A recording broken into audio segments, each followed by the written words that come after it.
5:30, more pain at the pump as gas prices in Southern California continue to climb. Why are Californians paying more at the pump than most of the country? And what are the factors that drive up gas prices in the Golden State? From unique regulations to the push for electric vehicles, we'll uncover the reasons behind California's high gas prices, so let's get started.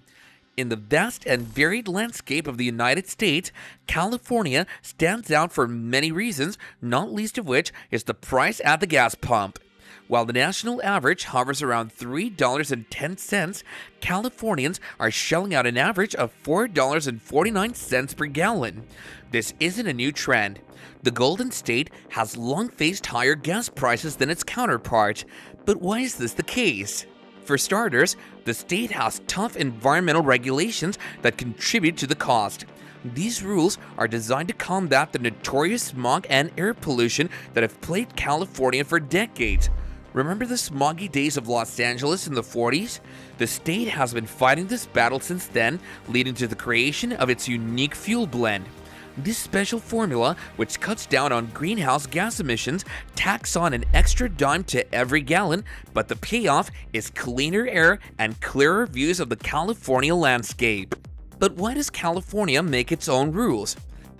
Back in 1970, the U.S. Clean Air Act granted California a unique exemption, allowing it to set more stringent emission standards than the federal government.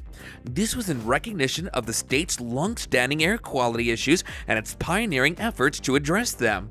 In fact, California was the first to establish tailpipe emission standards, and in 1967, Governor Ronald Reagan enacted the Mulford-Carroll Air Resources Act, further solidifying the state's commitment to clean air. So what's the real cost of California's environmental leadership? Is it just about paying more at the pump, or is there more to the story? How do these policies shape the daily lives of Californians and the air they breathe? And as we look to the future, how will California's trailblazing efforts continue to influence the nation's environmental standards? Back in 2022, California's gas prices hit a staggering nearly $6.50 per gallon. This spike came after several refineries, which are like giant kitchens cooking up the state's special clean burning gas, had some big hiccups. Now, there are only 11 of these kitchens left, and they're responsible for whipping up 90% of the state's gas and diesel. Even if one goes offline, it's a big deal, causing prices to jump. But wait, there's a twist. California isn't just looking at the now, it's also zooming ahead to a future powered by electricity. The state's ambitious goal is that by 2035, every new car sold will be a zero-emission vehicle. This isn't just a dream, it's a plan in motion that's expected to reshape the gas market fundamentally. As more electric vehicles hit the roads, the demand for gasoline is predicted to drop, which could lead to lower gas prices over time.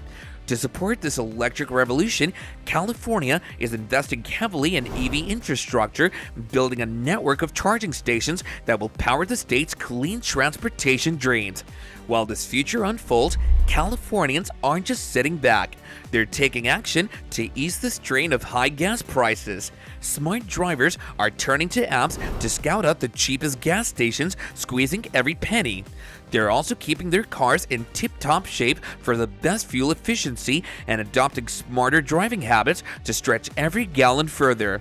These strategies empower consumers to take control of their fuel expenses, softening the blow of high prices as California steers towards a greener, more sustainable transportation landscape.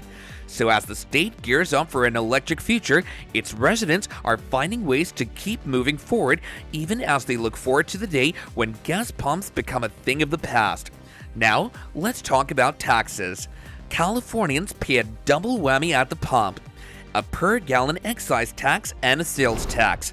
That's pretty unique, as most states don't charge sales tax on gas. Compare California's average gas price of $4.49 with Texas, Oklahoma, and Louisiana, where it's way less. What gives? Severin Borenstein, a big brain on energy at UC Berkeley, thinks it's also because Californians love their brand names, like Chevron, Shell, and Mobil. They're not hunting for bargains at off-brand stations as much as folks in other states.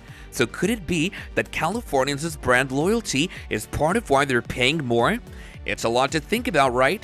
Why do you think gas prices are so high in California? Are the fancy brands worth the extra cent? And with electric cars on the horizon, how will this all change?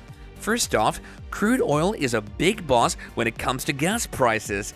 It's like the main ingredient in our gasoline recipe, and its prices can go up and down like a roller coaster. A whole bunch of stuff can shake up the oil market, and that shakes up what we pay for gas. But here's some good news. The US has been getting more oil out of the ground lately, and that's helped keep prices from climbing too high. Now, let's talk about taxes. Yep, every gallon of gas has a bunch of taxes in it. There's a federal tax, state taxes, and sometimes even local taxes. All these taxes mean we pay more at the pump. And guess what? These taxes can really be different depending on where you are, which is why gas prices can be all over the place. But wait, there's more. Refining oil into gas isn't the same everywhere. Different places need different kinds of gas, especially if they're trying to keep the air clean. And the kind of oil they start with, plus the tech they use, can change the price too. Plus, they sometimes mix in other stuff like ethanol, and that can make a difference in the price. Once the gas is ready, it's got to get to the stations. It usually travels through big pipelines, then trucks take it the rest of the way. The cost of moving all that gas around is part of what we pay. Finally, there's the gas station itself. Some are owned by big oil companies, but lots are just small businesses. They've got their costs like paying workers, rent, and all of that. They need to make a little profit too. All these things can make the price go up or down a bit. So next time you're filling up and watching those numbers spin, remember, it's not just about the oil, it's about taxes, refining, moving the gas, and what it takes to run a gas station. Back in 2019, Newsom asked the state attorney general to check if oil companies were overcharging. Attorney General Rob Bonta's team is still on the case. Earlier this year, Governor Newsom's team had to rely on fossil fuel power to prevent blackouts during a heat wave. Now, Newsom's nudging air regulators to let oil companies make a seasonal switch to a winter fuel blend sooner than usual. This move hints at the state's regulations having a hand in gas prices, according to Kara Green from the Western States Petroleum Association. So what do you think is the biggest factor driving up gas prices in California? Is it environmental policies, taxes, or something else? Share your thoughts in the comments below. Don't forget to hit that like button, share this video with your friends and family, and subscribe to our channel for more intriguing insights.